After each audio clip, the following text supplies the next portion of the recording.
सबसे पहले कि हम लोग जो है न्यूमेरिकल को कॉन्सेप्ट लेकर के एक दो दिन बाकी है, फिर आप छुट्टी कर लीजिएगा, तो जो बाकी न्यूमेरिकल्स है उसको क्लियर कर लें। तो सबसे ज्यादा इंपॉर्टेंट टॉपिक ये हमारे पास कि जो न्यूमेरिकल्स है वो बहुत इंपॉर्टेंट टॉपिक है, सीरीज एंड पैरेलल ग्रुप। बात नहीं करो। तो सीरीज का कॉन्सेप्ट ये है कि जितने भी रेसिस्टर है अगर एक ही डायरेक्शन में लगे होंगे तो वो सीरीज में होगा। और सीरीज का मामला ये है कि हम लोग फार्मूला पढ़ रखे ऑलरेडी कि R बराबर क्या हो जाएगा, क्या हो जाएगा, R2 प्लस R3। इस तरह से ऐड करते जाएंगे। अगर किसी एक ही पॉइंट से मल्टीपल डायरेक्शन में रेसिस्टर है, यानी अगर पैरेलल में है, यानी एक ही पॉइंट से अलग अलग डायरेक्शन में है तो वो पैरेलल में है। और पैरेलल के लिए जो फार्मूला होता है आपका क्या हो जाएगा, 1/R equal to 1/R1 plus 1/R2 plus 1/R3। जितने भी होंगे सबको ऐड करते जाएंगे इस तरीके से। लेकिन अगर सिर्फ दो रेसिस्टर पैरेलल में हैं, सिर्फ दो रेसिस्टर, इस तरीके से मान लीजिए अरेंजमेंट है, अगर मान लीजिए सिर्फ दो रेसिस्टर आपका क्या है, पैरेलल में है, ठीक है, यानी R1 और R2, तो इसका फॉर्मूला हो जाएगा कि R1 into R2 bye R1 plus R2। अब देखिए जब सेकंड चैप्टर पढ़े थे उसमें बताए हुए थे कि किसी भी न्यूमेरिकल को सॉल्व करने का पहला मेथड समझ लीजिए, बाद में आपको अप्लाई करना है कि सीरीज है कि पैरेलल है।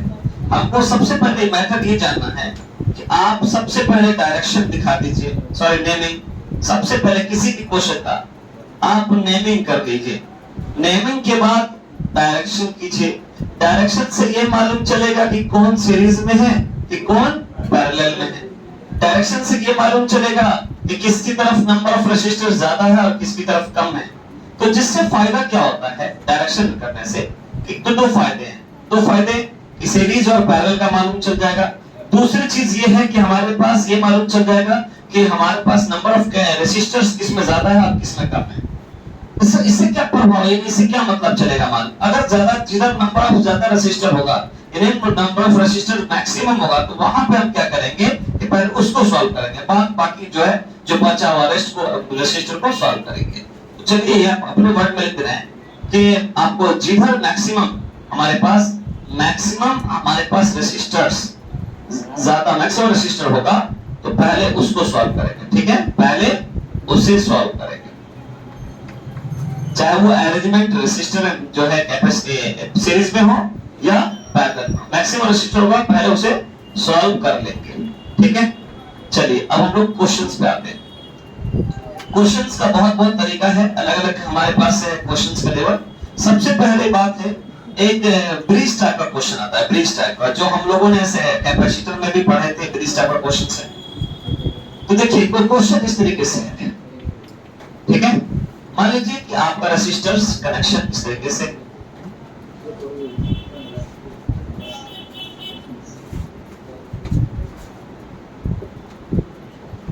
है ना। अब यहां पे अरेंजमेंट इस तरीके से है और इस तरीके से आपका अरेंजमेंट है। इसको इस तरीके से आपको डिजाइन करना है कि एक ब्रिज बन जाए, है ना, जो बैलेंस दिखने लगे। ये पॉइंट आपका ए है, ये पॉइंट आपका बी है। बाकी बीच में आपको नाम रखना अगर होगा, अगर क्वेश्चन में दिया हुआ तो लिख दीजिएगा, नहीं दिया हुआ तो सी पॉइंट और इसको डी पॉइंट। मान लीजिए सबकी वैल्यू सेम है, सारे रेसिस्टर्स आपके 4 ओम के, 4 ओम, सारे रेसिस्टर्स 4 ओम के हैं। तो इसको कैसे हम लोग सॉल्व करेंगे, कैसे सिचुएशन को हैंडल करेंगे। तो सबसे पहले जब इस तरीके का सवाल हो तो आप इसका एक हमको डायग्राम बनाना है, जो डायग्राम पॉसिबल लगे, सूटेबल भी लगे। चलिए डायग्राम सॉल्व करते हैं। अब देखिए सवाल में क्या था, find the equivalent resistance from या बिटवीन ए टू बी कहता होगा, है ना।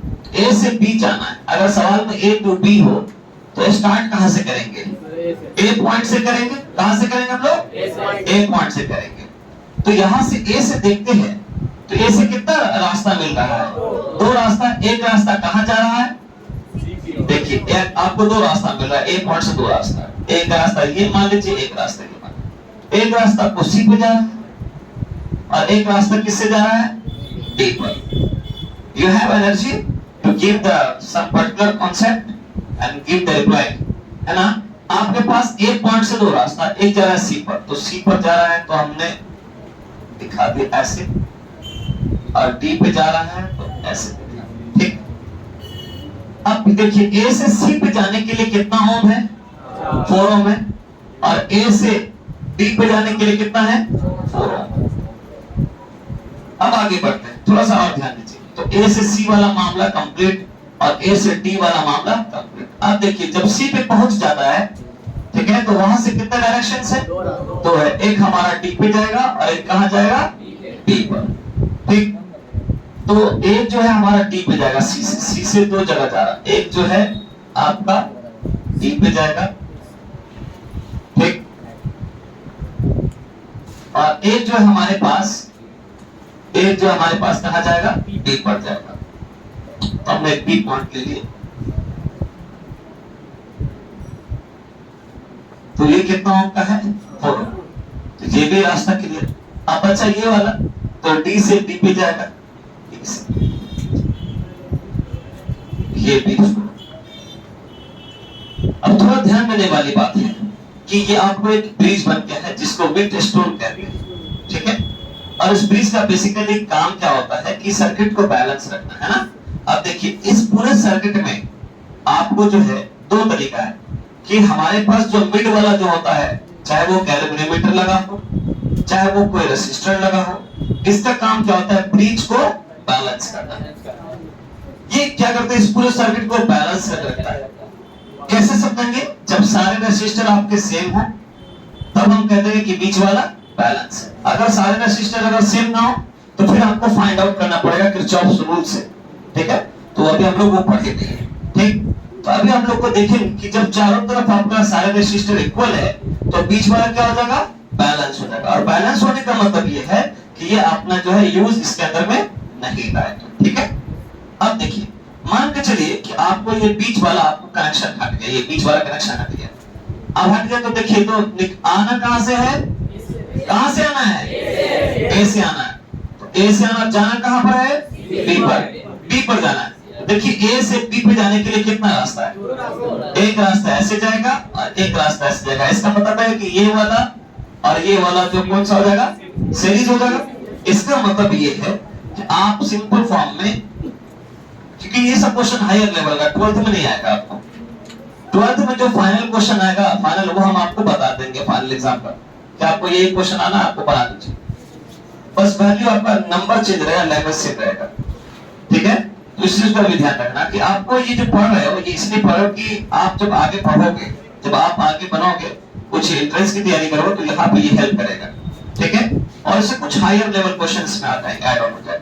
तो ये दोनों आपका क्या है, सीरीज में। तो सीरीज में है तो 4 प्लस क्या हो गया 8, ये भी आपका क्या है, सीरीज में है, तो 4 प्लस 8 हो गया। यानी पता चला कि हमारे पास ये दोनों रेसिस्टर क्या हो गया, 8 ओम, यानी 8 ओम और 8 ओम। अब ये देखो ये दोनों आपस में क्या है, पैरेलल में। तो आपने कहा था कि जब दो रेसिस्टर्स आपस में पैरेलल में हैं तो आप इसको कैसे सॉल्व करेंगे, दोनों को मल्टीप्लाई, R1 गुने R2 bye R1 plus R2, तो 64 बाय 16 कितना हो जाएगा, ये आपका फाइनल आंसर, करेक्ट। ये कॉन्सेप्ट आपको समझ में आया, कॉन्सेप्ट क्लियर हुआ। अगर जिसको नहीं समझ में आएगा तो आप YouTube के सहारे आप जाके एक बार रिवाइज मार लीजिएगा, फास्ट कर लीजिएगा, स्पीड या स्लो करके समझिएगा, जैसे मर्जी हो। क्योंकि ये चीजें बार बार आप इसको मैनिपुलेट नहीं कर सकते हो, लेकिन जब भूल जाते हो आपको बताने वाला वहां पे कोई नहीं होता, तो फिर आप वहां पे अपना खुद का हेल्प ले सकते हो, ठीक है। अगला क्वेश्चन है, तो ये क्वेश्चन आपका बन जाएगा, जो क्वेश्चन आपको है, एक है कॉन्सेप्ट जलेबी बाई। आपने फिल्म सुना ही होगा गाना जलेबी बाई, किसका, कौन हीरोइन था मुझे नहीं मालूम, उसमें ये 68 वर्षीय इतना मालूम है, संजय दत्त है शायद, लेकिन वो गाना है जलेबी बाई। अब देखिए जलेबी बाई क्यों हमने नाम दिया इसको, क्योंकि घुमा घुमा के वही बात आएगा, है ना। अब सुनो, अब एक क्वेश्चन है जलेबी बाई कॉन्सेप्ट। ये एक पर्टिकुलर इसमें जो असाइनमेंट में दिया हुआ है, कुछ क्वेश्चंस एम्स के भी आप जाके रीड आउट कर लीजिएगा, ठीक है। एक क्वेश्चन हमारे पास इस तरीके से, थोड़ा सुनिए।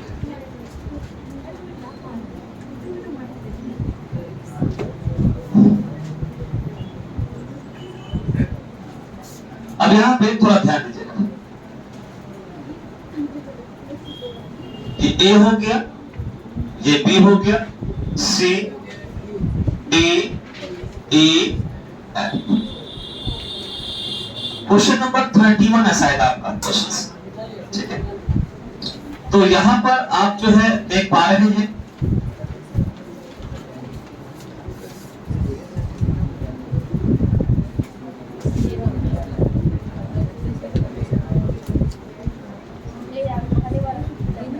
ठीक है, यहां पर थोड़ा सा ध्यान दीजिएगा। इसमें बस एक छोटा सा ट्रिक चलता है और ट्रिक्स को आप फॉलो करिएगा, it is too much easy, ठीक।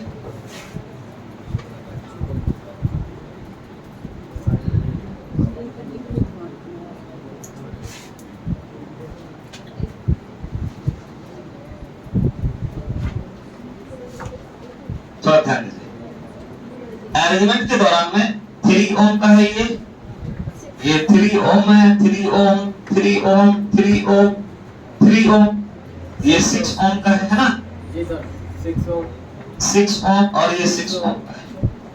क्वेश्चन कह रहा है क्या हमको कि इक्विवेलेंट रेजिस्टेंस निकालना है, कहां से कहां तक, ए से बी के बीच में। क्या निकालना है, इक्विवेलेंट। इक्विवेलेंट रेजिस्टेंस का मतलब ये होता है कि सर्किट में जितने भी रेजिस्टर्स दिए हुए हैं, फाइनली आप सीरीज और पैरेलल कॉम्बिनेशन का कॉन्सेप्ट लगाकर फाइनल कंक्लूजन जो आता है, फाइनल जो आंसर आता है, वो उसको कहते हैं इक्विवेलेंट। समझ आया बात, इक्विवेलेंट किसको कहते हैं। तो सवाल में हमको कह रहा है ए से बी में जाना है। अब देखिए, तो बहुत सारे ऐसे स्टूडेंट सोचते हैं यार ए से बी में तो बहुत जल्दी चले जाएंगे, चलो चलो निकल जाते हैं, डायरेक्ट हमारे पास रास्ता है। लेकिन ऐसा नहीं है, ए से बी डायरेक्ट आप नहीं जा सकते, क्योंकि ए से बी पे जाएगा तो बी के साथ कनेक्शन भी तो बहुत है। ये वाला कनेक्शन है, फिर इसके ऊपर कनेक्शन है, फिर इसके ऊपर कनेक्शन है, फिर इसके ऊपर कनेक्शन है, इधर से कनेक्शन है। तो कहीं ना कहीं हमारा जो अटैचमेंट इसके एंड पोजीशन से, यहां से। तो चलिए आप थोड़ा सा ध्यान दीजिएगा इस कॉन्सेप्ट पर। अगर दिमाग से पढ़ेगा तो ए 40-30 सेकंड बहुत हो गया, it is enough for you, 30-40 second. अब देखिए ए पॉइंट से हमको यहां बी पे जाना है, तो पहले तो ये अरेंजमेंट सब देखना पड़ेगा। अब देखिए, अगर हम ऐसे जाते हैं तो भी डी पे पहुंचते हैं, और ऐसे भी जाते हैं तब भी डी पर पहुंचते हैं, यानी और उसके अगला जाते हैं तो डी पे पहुंचते हैं। डी पे पहुंचने के लिए आपको दो रास्ता है, एक ये वाला है और एक ये वाला है। तो ध्यान देना ये बात कि हमारे पास इधर से जाते हैं तो ये और ये आपको क्या हो जाएगा, ये दोनों आपस में क्या हो जाएगा, सीरीज में हो जाएगा, और ये दोनों आपस में क्या हो जाएगा, पैरेलल में हो जाएगा। बहुत शानदार। तो दिमाग में रखना, ट्रिक्स आप याद रखना, सब लोग ध्यान सुनना इस पे कि ये कोना वाला हमेशा सीरीज में होगा, यानी ये कोना और ये कोना हमेशा क्या होगा, सीरीज में होगा, और ये वाला क्या होगा, हमेशा। याद रखना। तो चलो हम लोग सॉल्व करते हैं। स्टेप फर्स्ट, क्योंकि इस सबको आप फाइनल बना होना है बहुत ज्यादा एक्सप्लेन करके, तो आपको 2-2.5 पेज बन जाएगा। तो ये सब सवाल तो 12th में आएगा नहीं, तो भाई आपको क्या करना पड़ेगा, डीटी में तो इतना टाइम होता नहीं है, तो आपको ट्रिक ही दिमाग में लगाना पड़ेगा। तो ट्रिक्स कौन सा लगाएंगे वो देखो। तो स्टेप फर्स्ट में देखते हो कि ये दोनों, आपने सर कहा कि ये दोनों क्या होगा, सीरीज में होगा। तो सीरीज में होगा तो क्या होगा, 3 + 3 6 ओम हो गया। मतलब इन दोनों को सॉल्व करने के बाद कितना आ गया, 6 ओम आ गया। इसको हम मिटा दे रहे हैं। अब देखिए ये दोनों क्या हो जाएगा आपस में, पैरेलल। तो स्टेप 2 देखिए थोड़ा सा, यहाँ पर आप स्टेप 2 6 × 6 / 6 + 6 यानी 36/12 क्या हो जाएगा, 3 ओम। इन दोनों को सॉल्व करके कितना आ गया, 3 ओम आ गया। इसका मतलब है कि हमारे पास जो इससे पहले वाला जो है, यानी इन दोनों को जब सॉल्व किए तो 6 को तो 3 ओम आ गया। इसका मतलब अब ये अरेंजमेंट को हटा देना चाहिए। अब फिर देखिए, थोड़ा ध्यान दीजिए कि आप यहाँ पे ध्यान दीजिए, फिर ये दोनों क्या हो गया, सीरीज में हो गया, यानी कि आपका पहला स्टेप दूसरा स्टेप सब सेम चलता चलेगा। तो यानी कि 3 + 3 कितना हो गया, 6 ओम, है ना। इसका मतलब है कि इसको फिर हटा दीजिए और इसको सॉल्व करके कितना आ गया, 6। अब ये 6 क्या हो गया, स्टेप 4 में आप दिमाग में ये पैरेलल सीरीज मत रखिए, दिमाग में रखिए कि सॉल्व कैसे होगा। ये दोनों फिर आपका पैरेलल होगा, तो 6 × 6 / 6 + 6 फिर कितना हो गया, 3 ओम। यानी इन दोनों को सॉल्व करने पे कितना आ गया, 3 ओम आ गया। तो यानी इस फिर ये वाला आर्गुमेंट को हम लोग हटा देंगे। फिर देखिए यहाँ पे हमारे पास क्या है, ये दोनों फिर सीरीज में हो गया। तो देखिएगा आप सारे स्टेप एक जैसे ही लग रहे हैं। 3 + 3 क्या हो गया 6 ओम हो गया। तो इन दोनों को सॉल्व करके कितना लिख दिया हम लोग 6 ओम लिख दिए और ये वाला अरेंजमेंट को हटा दिया। आप दोनों क्या है आपका पैरेलल में है, ठीक है। तो स्टेप जो है आपका 6 जो है 6 × 6/6 + 6 तो आपको कितना आ गया 3 ओम आ गया। आ गया कि नहीं आ गया? तो मतलब इन दोनों को सॉल्व करने पे आपको 3 ओम आता है। फिर यानी इसका मतलब है कि ये अरेंजमेंट हमको हटाना होगा और इसको सॉल्व करके 3 ओम आ गया।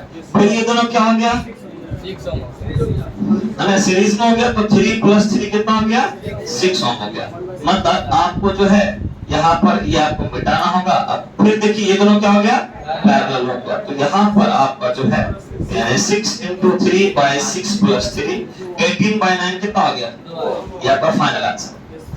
आसान है कि नहीं? तो चीजों को हम जब अगर मान लीजिए जैसे एक स्टेप सॉल्व किए और डायग्राम बनाते तो फिर टाइम लगता, फिर वैसे ही डायग्राम। इसलिए हमने वीडियो बनाया कि हमारे बच्चे को डायग्राम भी अब कैसे कैसे बताएं। बच्चा वीडियो में थोड़ा आराम से हेल्प ले सकता है कि हाँ ऐसे बन रहा है। तो चला जाएगा क्वेश्चन पे बता दे।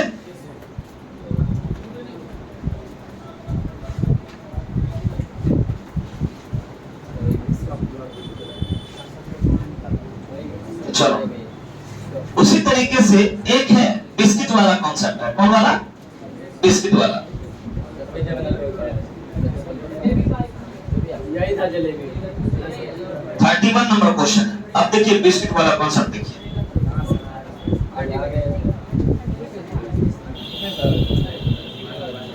अब देखिए क्वेश्चन है कोई सा भी क्वेश्चन हो, थोड़ा सा ये सब लगता है कि बहुत लेंथी है लेकिन ट्रिकी के हिसाब से आपको एक 10 15 20 सेकंड का सवाल सब होता है। दिमाग का खेल है। दिमाग में जिसको सेट हो गया बहुत जल्दी इसको सॉल्व कर देगा। अब देखिए इस तरीके से आपका अरेंजमेंट दिया हुआ क्वेश्चंस। पहले जो अलग अलग पैटर्न होता है ना उसको मैं चाहता हूं कि सॉल्व कर देना।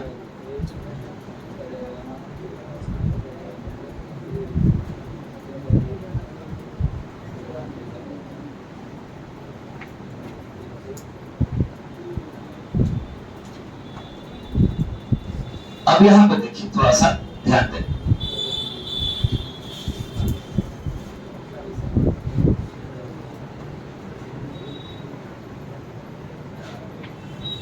अब यहां पर थोड़ा सा ध्यान देना। इस तरीके से एक आपका स्ट्रक्चर बन रहा है ना? स्ट्रक्चर बन रहा है आपका। कैसे सॉल्व करना है it is too much easy.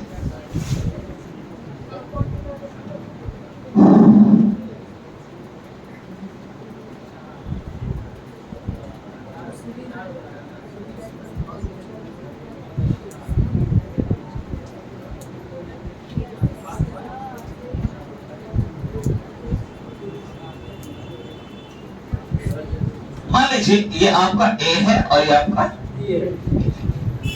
और सबका मान लीजिए अरेंजमेंट देख लीजिए। सपोज आपका ये आपका 1 ओम है 1 ओम है 2 ओम है या 1 ओम ले सकते हो या 2 ओम है 2 ओम है। तो 1 1 सब 1 1 नीचे में सब मान लीजिए 2 2 है।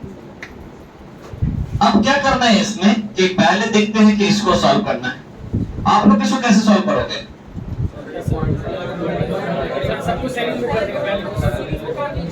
ठीक है सबको सॉल्व करोगे।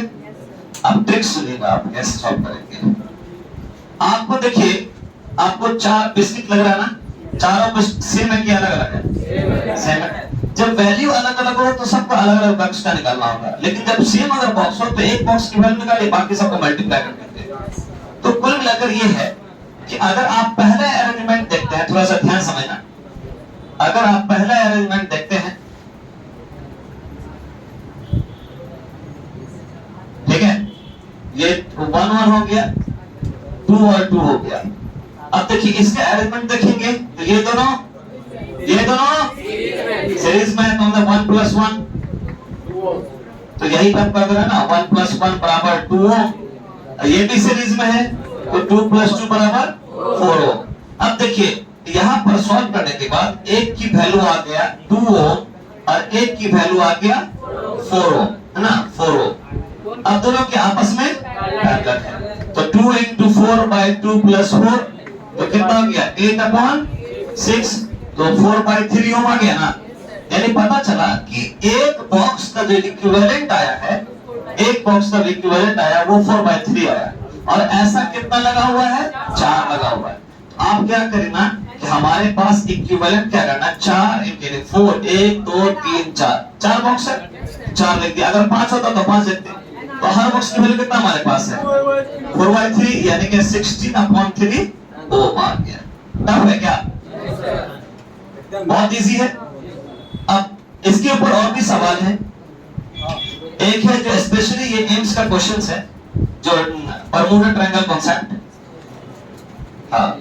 ये वाला क्वेश्चन नंबर 38, इसको देख लीजिए। मेन 4 क्वेश्चन का हम सोच रहे थे कि कॉन्सेप्ट दे दें, फिर अपना बच्चा लोग खुद सॉल्व करके आ जाएगा। चलिए, अब आपके पास जो क्वेश्चन है 38 है, ठीक। अब इसमें देखेंगे कि बरमूडा ट्रायंगल कॉन्सेप्ट कैसे लाता है।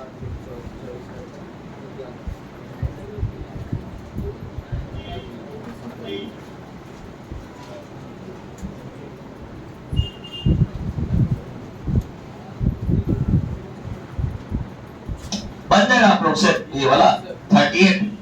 देखिए, अगर जिनसे बनेगा उससे हम अभी हेल्प ले लेंगे क्या,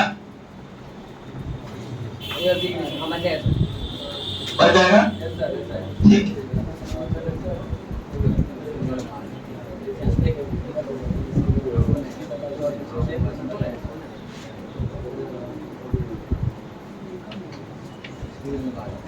सारे कितने ओम का है 2 ओम का है, सब 2 ओम का अरेंजमेंट है। थोड़ा ध्यान सुनो। अब यहाँ पे तो डायग्राम से तो सीख रहे हो, चीजों को एनालाइज कर रहे हो, बहुत आसान लग रहा है चीजें। बड़े क्वेश्चंस है, ट्रिकी कॉन्सेप्ट में 30-40 सेकंड में सॉल्व हो जाएगा अगर माइंड से सेट किया जाए तो। अब ये क्वेश्चन थोड़ा सा टफ है। सबसे पहली बात, ये आपको ट्रायंगल टाइप का लगता है, पता नहीं शुरुआत कैसे होगा, कहां से होगा, कैसे करेंगे, क्या करेंगे। तो सबसे पहली बात ये देखना है कि इसका एक जो है आपको बैलेंस डायग्राम बनाना पड़ेगा। समझ बात? क्योंकि हमको अनबैलेंस दिख रहा है, तो हमको बैलेंस डायग्राम बनाना पड़ेगा। अब देखिए, आपने ए पॉइंट से स्टार्ट करना है। स्टार्ट कहां से करना है? ए पॉइंट, और खत्म कहां पे करना है? ये बी पॉइंट है, ये वाला बी पॉइंट है ना। सुनेगा, ए से आप निकलते हो यहां पे पहुंच, तो यहां से कितने रास्ते हैं? ए पॉइंट से कितने रास्ते हैं? तो एक इधर जाता है और एक इधर जाता है, जाता ही नहीं जाता है। तो देखिए, ए पॉइंट से 2 रास्ता है। एक रास्ता आपका सी का हो गया और एक रास्ता हो गया डी का। देखिए, ए पॉइंट से 2 रास्ता है, तो सी के लिए 2 ओम, ये वाला मामला क्लियर। और इधर से जाएंगे डी पर, तो ये आपको ये भी 2 ओम का है, ये भी क्लियर हो गया। अब देखिए, जब यहां से गए तो सी पे पहुंच गए। अब सी पर से भी 2 रास्ता, एक रास्ता इधर जाएगा डी पर, एक रास्ता बी पर, तो एक रास्ता आपका जो है डी पर जाएगा।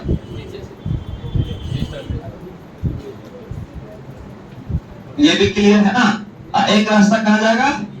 बी पॉइंट पर, ये बी पॉइंट है, एक रास्ता जाएगा आपका बी पॉइंट पर। यहां पे क्लियर है ना। बचा भी है, देखो ये क्लियर है, ये क्लियर है, ये क्लियर है, ये क्लियर, बस ये बचा ना। तो डी से कहां जाएगा? डी पर। इसका मतलब है डी से डी पर 2 ओम का।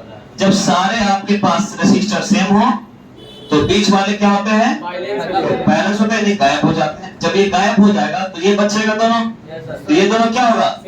सीरीज में। ये दोनों क्या होगा? सीरीज में। अब सीरीज में तो सबने फॉर्मूला पढ़ा हुआ है, 2 + 2 = 4। इधर का भी पढ़ा होगा, 2 + 2 = 4। अब देखिए अरेंजमेंट, देखिए थोड़ा सा, क्या आप अरेंजमेंट देखते हैं?